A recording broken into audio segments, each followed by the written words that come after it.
मतलब उसको साधारण चोट आई थी। साधारण चोट का मतलब ये कि हड्डी नहीं टूटी थी सामने वाले की। अगर फ्रैक्चर आ जाता तो सोचो आपकी उसका कितना बड़ा लॉस होता। वो व्यक्ति जो पूरा जीवन भर सर्विस करता और अच्छा नाम कमाता, पैसा कमाता, वो व्यक्ति जो है एक साधारण सी मारपीट में, वो साधारण सी चोट, जो साधारण सा सर्टिफिकेट है, मेडिकल लीगल सर्टिफिकेट जिसको एमएलसी बोलते हैं, वो सर्टिफिकेट डिसाइड करेगा उसका। 2014 में जो झगड़ा करा था उसने, वो सर्टिफिकेट कब डिसाइड कर रहा है? 2021 में।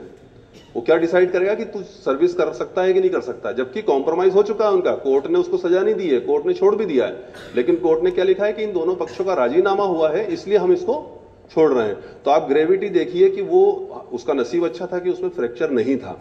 तो फ्रैक्चर नहीं था इसलिए वो सर्विस में आया। तो 2022 में उसकी सर्विस लगी। मतलब ये कि 2014 का जो उसने बदमाशी करी थी उसका असर कब हुआ उसको? 2000 मतलब 18, 19, 20, 21 और 22, 5 साल परेशान रहा वो उसके लिए। काफी पैसा खर्च करा, हाई कोर्ट में भी खूब चक्कर लगाए, देवास में खूब चक्कर लगाए, सीहोर में खूब चक्कर लगाए, आष्टा में खूब चक्कर लगाए, तब जाके जो है उसको सर्विस लगी। अगर वो यही उदाहरण मैं आपको इसलिए दे रहा हूं कि जैसे मान लो आज मान लो आप जिसमें 10th 11th 12th के बच्चे हैं, तो 10 साल बाद अपने आपको आप सर्विस में मानिए, या व्यापारी मानिए, या बिजनेसमैन मानिए, या प्राइवेट सेक्टर में कहीं ना कहीं आप मान के चलिए अपने आप को। तो आज अगर आप जिज्ञासावश या किसी से कोई प्रकार की दुश्मनी, वैमनस्यता निभाने के लिए आप ये सोच लो कि मैं जो है पीपलिया मंडी का रहने वाला हूं और मेरे खेत पे जाके, जहां कोई मेरे को आसपास वाला देख नहीं रहा, वहां जाके मैं एक फर्जी आईडी बनाऊं, और जो है मान लो गजराज से मेरी दुश्मनी है तो गजराज की गर्दन काट के एक नंगे आदमी पे लगा दूं, या किसी लड़की से दुश्मन है तो नंगी लड़की का जो है नीचे का पोर्शन लेके उस लड़की का फोटो गर्दन चिपका देता हूं। मेरे को कौन देख रहा है? मैं तो पीपलिया मंडी के एक गांव में और खेत में बैठा हुआ हूं, कोई नहीं देख रहा। अरे भैया, आप जो मोबाइल यूज कर रहे हो उसका IMEI नंबर यूनिक है।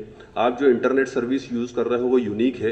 इंटरनेट सर्विस क्या होती है? अभी अगर मैं इंटरनेट यूज कर रहा हूं तो जो सर्विस प्रोवाइडर कंपनी, जैसे इसमें एयरटेल है, तो एयरटेल ने जो IP एड्रेस मुझे दिया है, इंटरनेट प्रोटोकॉल होता है ना, तो IP एड्रेस जो है वो मेरा, जिस समय मैं इंटरनेट यूज कर रहा हूं उस समय केवल वो IP मुझे ही दिया गया है।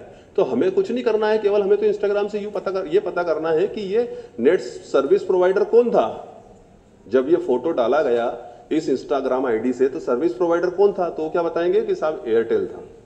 एयरटेल ने कौन सा IP यूज करा? एयरटेल ने ये IP यूज करा। ये IP किस नंबर को अलॉट थी? ये IP इस नंबर को अलॉट थी, इस मोबाइल नंबर को अलॉट थी।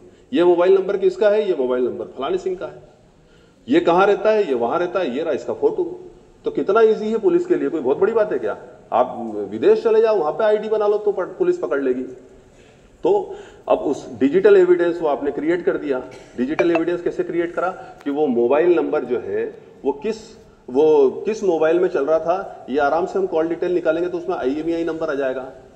IMEI नंबर आ गया, मान लो तो वो मोबाइल जो है, मान लो गजराज ने अपने नाम से लिया था, सब जगह तुम्हारा ही उदाहरण चलेगा।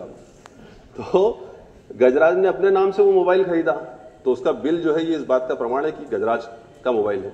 हो सकता है गजराज का मोबाइल नहीं है, उसके पिताजी ने उसको दिया खरीद के, तो पिताजी के स्टेटमेंट होंगे, नहीं तो पिताजी भी आरोपी बनेंगे। तो पिताजी के स्टेटमेंट क्या होंगे कि सर ये वाला मोबाइल तो मैंने मेरे बेटे के लिए खरीदा था, तो वो गजराज आरोपी उसके अंदर प्रमाणित हो गया। कैसे? उसका बिल मिला हमको। भाई बिल जो है कभी भी कंपनी वो अपना जो रिटेलर होते हैं, जो मोबाइल शॉप वाले होते हैं, वो बिल कभी खत्म नहीं करते। तो बिल एक पहला एविडेंस हो गया। दूसरा एविडेंस हो गई कॉल डिटेल की ये जो मोबाइल है इसमें ये वाली सिम चल रही है।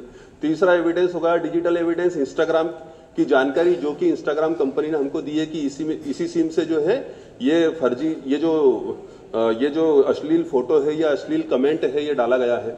इतना डिजिटल एविडेंस होने के बाद अगर मान लो आपका कॉम्प्रोमाइज भी हो जाता है कोर्ट में सामने वाले से, तो भी आप पुलिस की सेवा में या किसी भी शासकीय सेवा में आने के लिए आपको पूरी एड़ी चोटी का जोर लगाना पड़ेगा। खूब जगह नाक रगड़ोगे तब जाके जो है वो छोटी सी नादानी, उस छोटी सी बेवकूफ़ी, उस छोटी सी बदमाशी के कारण इतना अपने को जो है देखना समझना पड़ता है। तो मेरा ये कहना है कि हम जिस दौर में अभी हैं, अभी जो है हम अध्ययन के दौर में हैं, आप जितना अपनी जीवन की गाड़ी को पटरी पर रखकर चलेंगे उतना ही आप कम परेशानियों का सामना करेंगे।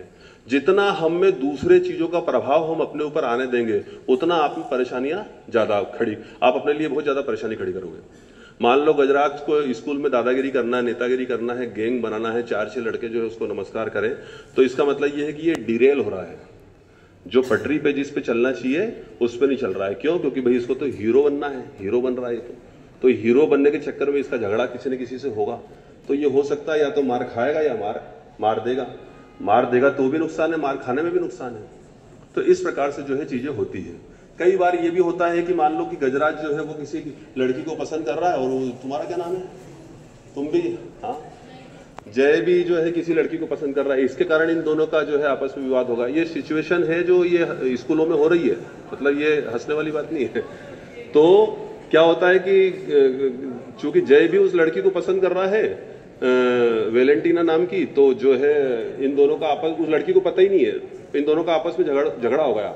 अब झगड़ा हो गया तो लड़की पता चला कि जय को पसंद करती है। तो जो गजराज होता है वो क्या करता है कि वो लड़की के फोटो जो है कहीं से भी इधर उधर से, चाहे तो वो अगर व्हाट्सएप पे यूज करा हो फोटो उसने, या फेसबुक वगैरह किसी भी तरीके से जो है अगर उसने सिक्योर नहीं कर रखा हो, फेसबुक आप जरूर लॉक करके रखें, सिक्योरिटी में जो है जाकर आप अपने फेसबुक को जरूर जो है प्राइवेट करके रखें, उसको पब्लिक नहीं करना चाहिए।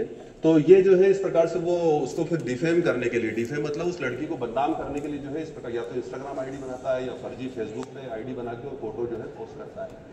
तो वो अपराध का शिकार, इस प्रकार से जो है वो आपराधिक घटनाएं हो रहा है। तो पॉइंट मेरा ये है कि जिस दौर में हम हैं, हम केवल उस दौर में जो हमारा जो फोकस होना चाहिए, जो लक्ष्य होना चाहिए, उसी को फोकस करें, हम डिरेल नहीं हो। अगर हम को नेता बनने का शौक चढ़ गया, मतलब नेता से मतलब कि स्कूल का जो है प्रभावशाली व्यक्ति, मैंने बोल दिया कि इधर बैठ जा तो चार लड़के उधर ही बैठ रहे हैं, तो इस प्रकार का शौक अगर किसी लड़की को भी, तो हम जो है मतलब